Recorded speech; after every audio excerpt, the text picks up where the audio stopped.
boa tarde. A maioria dos profissionais já foi estagiário um dia. Faz parte da formação acadêmica. E olha que no ambiente de trabalho, muitas vezes, os estagiários trabalham tanto quanto os veteranos. Eu sou Rafaela Vivas e no Jornal da Justiça de hoje vamos falar sobre os direitos trabalhistas dos estagiários, já que hoje é o dia deles. E você vai conferir também. Suspeita de omissão. 7 policiais militares de Brasília são presos em operação da Polícia Federal. O objetivo dessa operação é reunir mais provas sobre as condutas das autoridades policiais do DF nos atos antidemocráticos. O presidente do Supremo Tribunal Federal e do Conselho Nacional de Justiça lamenta a morte da líder quilombola Mãe Bernadette e cobra esclarecimentos. E ainda, Superior Tribunal de Justiça revoga a prisão domiciliar concedida a suposto líder de facção criminosa.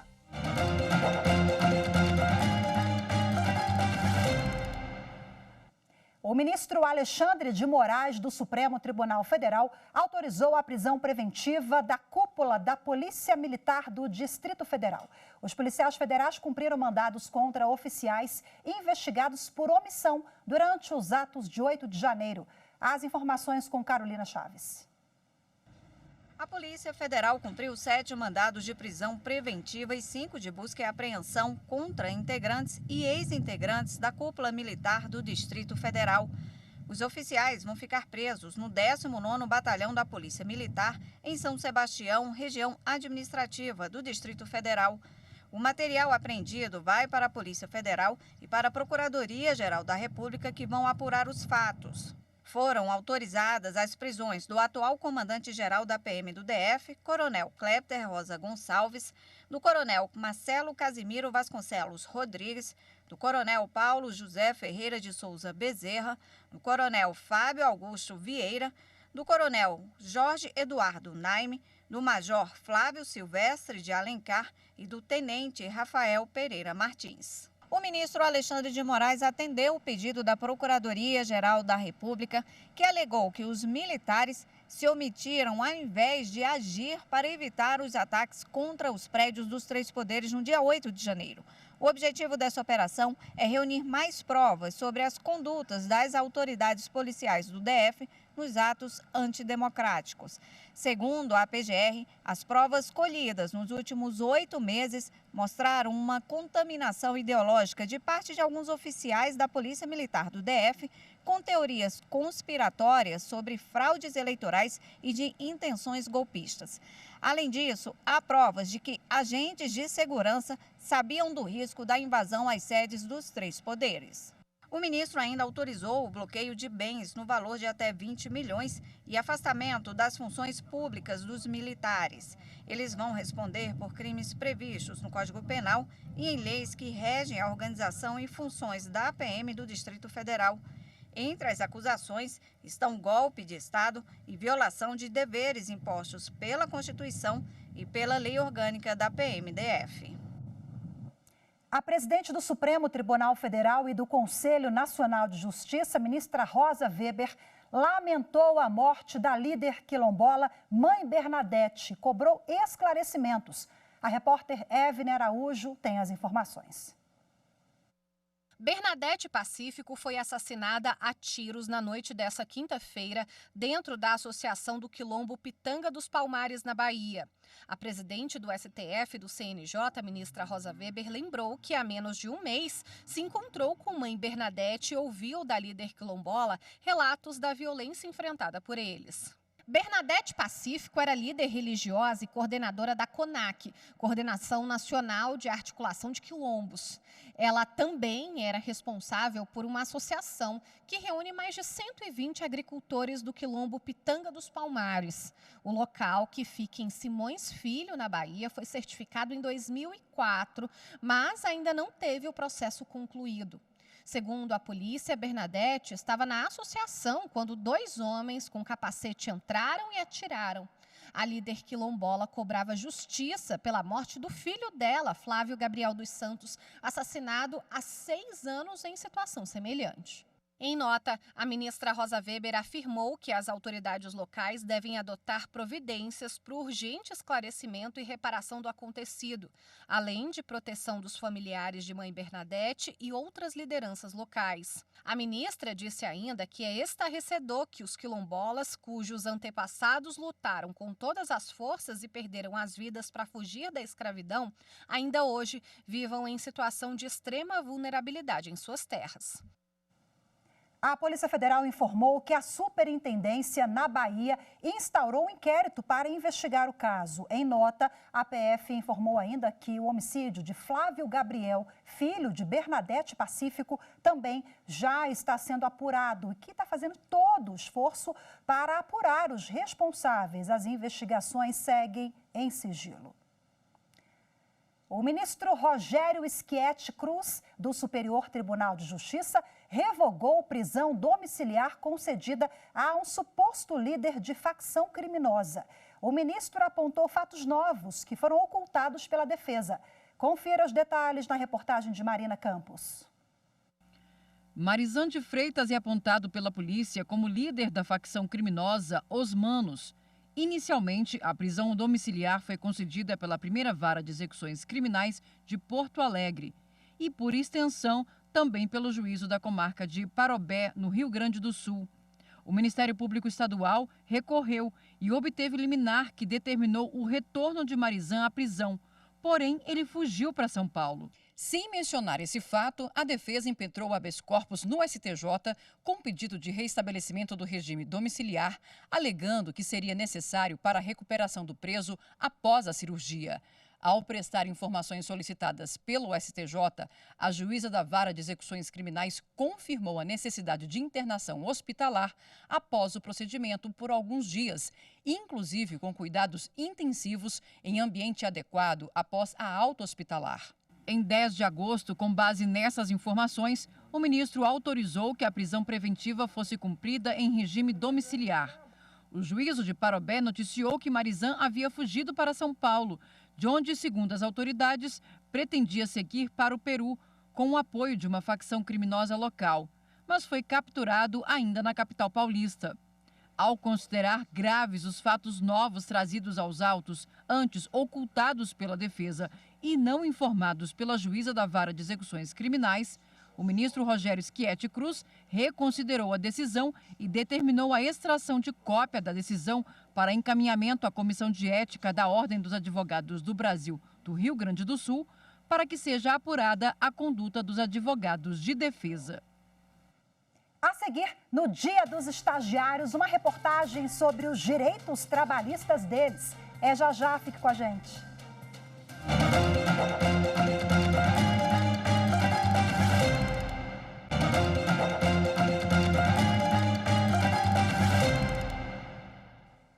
Hoje, 18 de agosto, é o Dia do Estagiário. Um momento da vida do jovem para aprender uma nova profissão, se conectar com profissionais e entender como funciona o mercado de trabalho na prática. A repórter Evna Araújo, ela foi conhecer a história de alguns estudantes que estão vivendo essa etapa da vida. Vamos conferir. Na internet, o estagiário vira piada. A culpa é sempre deles. Só que ser estagiário é coisa séria. A Érica, que está prestes a se formar em gestão de recursos humanos, tem aproveitado cada minuto do estágio na Ordem dos Advogados do Brasil, no Distrito Federal, para se preparar para o futuro. Quando a gente não tem um conhecimento dentro do jovem aprendiz, do estágio, hoje qualquer empresa, a gente não tem conhecimento do mundo do trabalho e futuramente também. Quando a gente entra para trabalhar como estagiária, ou seja lá qual seja a função, a gente convive com pessoas pessoas que têm mais contato da vida futura, pessoas que já são bem mais maduras, experientes, até nos ajudam em relação à visão do futuro. Érica é supervisionada pela Suelen. A coordenadora do Tribunal de Ética da OAB-DF também foi estagiária. Conseguiu ser efetivada e agora está em um cargo de chefia e fica contente de contribuir para a evolução dos jovens. Para mim é extraordinário. Aqui dentro do Tribunal de Ética, como a Érica, eu tenho outros menores, outros estagiários que têm um pensamento forte igual dela. Se você perguntar para ela sobre um processo aqui dentro. A estagiária ela vai te explicar de ponta cabeça. E é surpreendente a fala, o manejo que elas têm. E eu me sinto orgulhosa, porque eu estou passando o que eu recebi e estou passando agora para elas. O Brasil tem muito estagiário. Segundo o CIEE, o Centro de Integração Empresa-Escola, atualmente são quase 934 mil jovens aproveitando essa oportunidade. Maiá também está nessa estatística. Estudante do 7º semestre do curso de Direito, já passou por 3 empresas diferentes. Para ela, esse período é essencial para colocar em prática tudo o que estuda. A teoria é uma coisa, que a gente aprende com os professores, é tudo certinho, limpo, tá nos códigos, tá tudo ali na teoria. As teorias que podem divergir um pouquinho, as doutrinas e a jurisprudência podem divergir um pouquinho. Mas na prática é tudo bem diferente. Na prática tem a prática, né? Bom, e para falar sobre os direitos dos estagiários, a repórter Evne Araújo conversou com o advogado trabalhista Max André Santos. Vamos acompanhar. Dr. Max André Santos, muito obrigada por estar conosco. Primeiramente, o estagiário ele tem uma lei específica, explica isso pra gente. Sim. Primeiramente, o estagiário ele não é empregado. Então, a ele não se aplica nenhum dispositivo da CLT, da legislação trabalhista, porque ele tem uma lei própria, que é a Lei 11.788 de 2008, que vem regulamentar como funciona o contrato de estágio. O estagiário, ele tem que ser remunerado? O que diz a legislação nesse sentido? Na verdade, o que diferencia, costuma diferenciar na prática de um estágio ser remunerado ou não, é a sua obrigatoriedade. Já que existem estágios que são obrigatórios por fazerem parte da grade curricular do curso, então precisa cumprir certa carga horária do curso para que ele seja ali, para que conclua aquele curso superior, e também tem estágios que não são obrigatórios. Na prática, os estágios que são obrigatórios, eles costumam não ser remunerados. Já os estágios que não são obrigatórios, que só é um complemento ali daquela grade curricular, não é uma coisa obrigatória que está na instituição de ensino, no programa pedagógico, ele costuma sim ser remunerado. E o contrato, Um contrato de estágio, ele tem um período determinado? A empresa pode fazer esse acordo para o estagiário para ele ficar mais tempo ou não? Tem algum tempo que ele tem que cumprir? A lei do estágio ela é bem expressa ao dispor que o contrato de estágio deve durar no máximo de 2 anos. Então, um contrato de estágio tem duração máxima de 2 anos. A gente tem uma exceção a essa regra, que é o estagiário portador de deficiência. Nesse caso, aí não há um limite, Então, a duração do contrato de estágio pode ser superior a 2 anos e pode ser renovada quantas vezes forem necessárias. Nessa questão do estagiário, como o senhor falou no começo da entrevista, um estagiário ele não é um empregado, não dá para ter a mesma cobrança. Existe uma regra, por exemplo, para incentivar a aprendizagem, porque ele está ali, na verdade, para aprender, O estágio, ele, na verdade, não existe um salário, Então, ele recebe uma bolsa de estagiário, ou então qualquer outro tipo de contraprestação ali por aquele serviço prestado, ou então não existe nenhuma bolsa, O que a legislação prevê é que é obrigatório para o estagiário a concessão, a contratação de um seguro-acidente, Então, precisa ter a contratação desse seguro, que pode ser custeado tanto pela instituição de ensino, quando o estágio não passa a ser obrigatório, ou então pode ser custeado pela empresa, O auxílio transporte também fica obrigatório para estágios não obrigatórios. Então, aquele estágio que não é obrigatório, que aquele estudante só faz mesmo sem nenhuma obrigatoriedade, a empresa precisa conceder o auxílio transporte. Também questões de bolsa de saúde, vale alimentação, todos esses benefícios não configurariam ali um vínculo de emprego. Isso é bem expresso na CLT, mas esses outros benefícios, como vale alimentação e etc., não é uma obrigação, Então, é uma faculdade ali do empregador, da empresa conceder ou não. Doutor Max, um estagiário ele pode ser demitido no caso ter o contrato reincidido, por exemplo? Sim, pode existir a rescisão antecipada do contrato de estágio, né? Então, existe sim a possibilidade da rescisão antecipada do contrato de estágio, que costuma acontecer muitas das vezes quando aquele estágio não é obrigatório e a empresa não necessita mais daquele estagiário ali atuando ali nas atividades da empresa. Então, pode acontecer sim a rescisão antecipada. A lei de estágio não tem a previsão na lei de estágio, assim, as penalidades que esse estagiário, se ele cometer, ocorre a rescisão antecipada do contrato de estágio. Tudo que vai dispor ali está no termo de compromisso. Claro que o termo de compromisso tem que ter consonância com a lei de estágio, mas as aplicações, as penalidades, casos de rescisão, estará no termo de compromisso. Doutor, o senhor foi estagiário? Já foi estagiário, sim, foi estagiário do Ministério Público e também estagiário do Tribunal Regional Eleitoral aqui do Distrito Federal e, sem sombra de dúvida, é um aprendizado. É muito bom ter esses estágios aí durante a graduação. Perfeito, muito obrigada pela gentileza e pela entrevista, doutor Marcos André Santos. Eu que agradeço e gostaria de parabenizar todos os estagiários, né, pelo seu dia, hoje dia 18, comemorado o dia do estágio, e deixar uma informação bem clara para vocês. Estágio, gente, não é mão de obra barata, tá? Estágio tem que ser supervisionado, orientado, tem que ter ali aquele fim pedagógico. Então, se o empresário, ele quer contratar o estagiário, ele precisa ter tempo de ensinar, de corrigir, de fazer questão ali, de cumprir com o termo de compromisso. Até porque a lei de estágio ela é muito clara que se não está cumprindo, se aquele estagiário está exercendo uma atividade que não está no termo de compromisso, pode configurar sim ali um vínculo de emprego e haver as penalidades para esse empresário que não cumpriu com o termo de compromisso. E um feliz Dia dos Estagiários. Parabéns a todos os estagiários. No próximo bloco, assédio eleitoral é tema de seminário promovido pelo Conselho Nacional de Justiça. As informações em instantes, voltamos já já.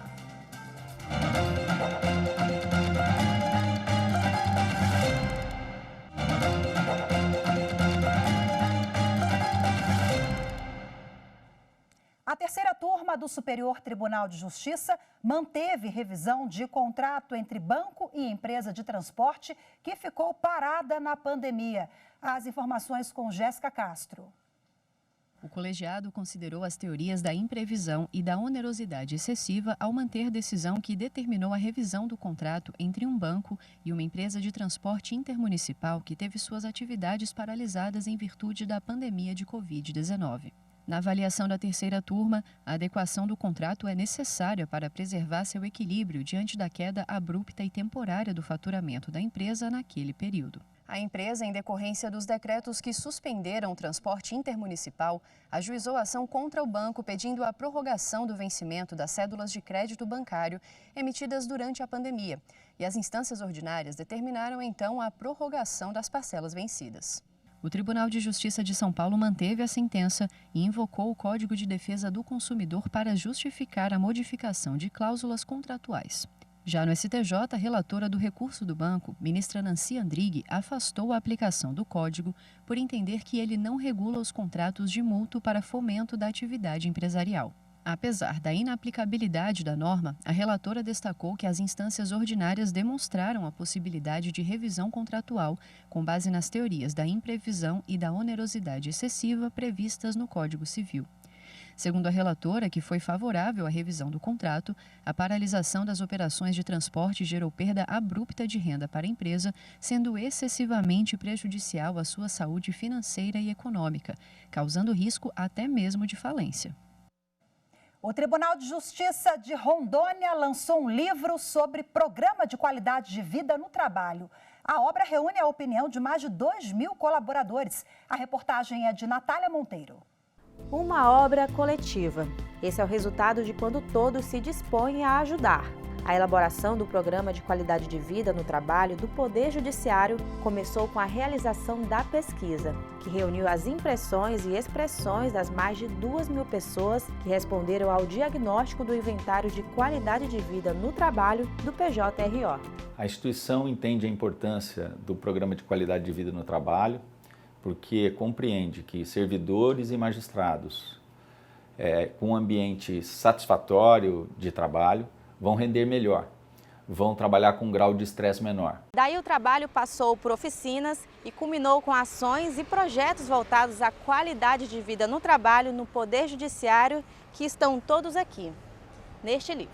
O livro está sendo enviado fisicamente para as unidades do TJRO, Capital Interior, e também pode ser acessado por um link, né? O livro também está em e-book, no link no portal de gestão de pessoas, na parte externa, né? De fácil acesso, onde que pode ser lido por todos. Cada pessoa que trabalha no Poder Judiciário poder consultar, poder ter acesso, né? Poderá também, daqui a alguns anos, fazer esse registro desse trabalho tão importante que foi conduzido aí no Poder Judiciário. Então, ele faz uma função de memória institucional.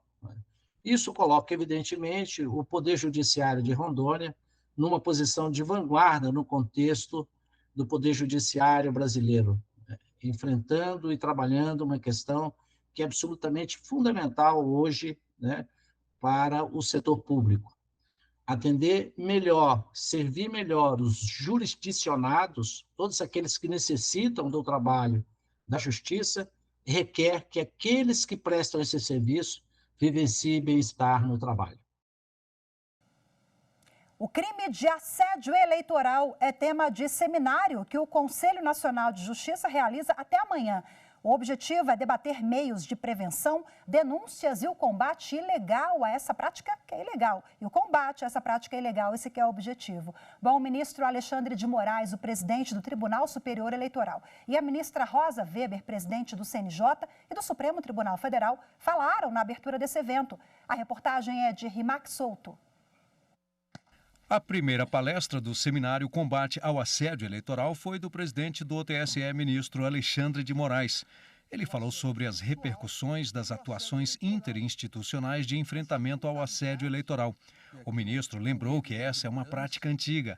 Isso voltou com muita força.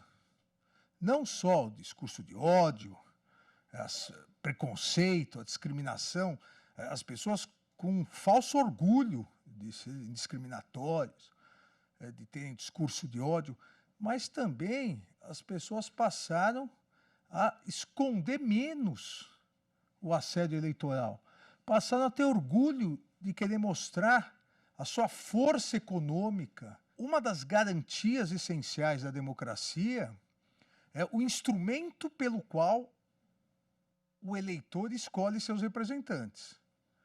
Se nós não garantirmos esse instrumento, ou se nós não garantirmos nesse instrumento a liberdade e o sigilo do voto, nós não teremos uma democracia saudável.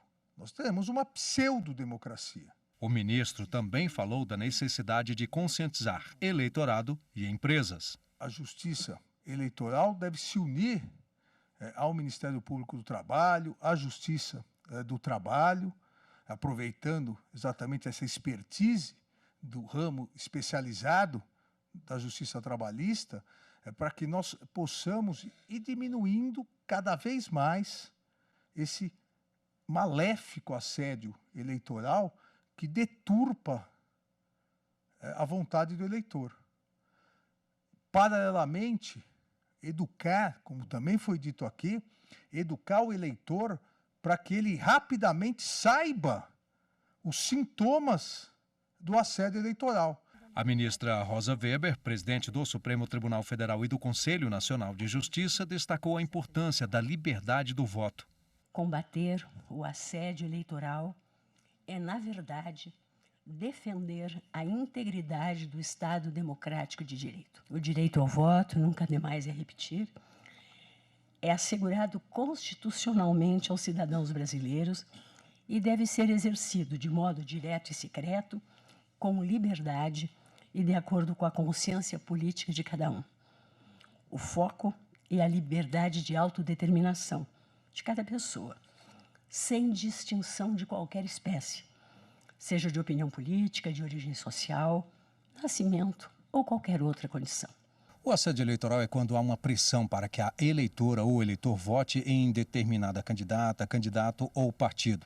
E uma das formas mais comuns é quando a trabalhadora ou trabalhador são coagidos por empregadora ou empregador a votarem em quem elas apoiam, sob promessa de vantagens ou até mesmo desvantagens. Nas eleições de 2022, o Ministério Público do Trabalho registrou 3.506 denúncias e quase 2.500 empresas foram denunciadas. Houve um aumento de 202% em relação às eleições de 2018. Em maio deste ano, o TSE e o Ministério Público do Trabalho firmaram um acordo de cooperação técnica para combater as práticas de assédio eleitoral no ambiente de trabalho. O documento foi assinado pelo presidente do TSE, ministro Alexandre de Moraes, e pelo procurador-geral do Trabalho, José de Lima Ramos Pereira. Hoje ficamos por aqui. Muito obrigada pela sua companhia. Ótima tarde, excelente fim de semana. Tchau, tchau.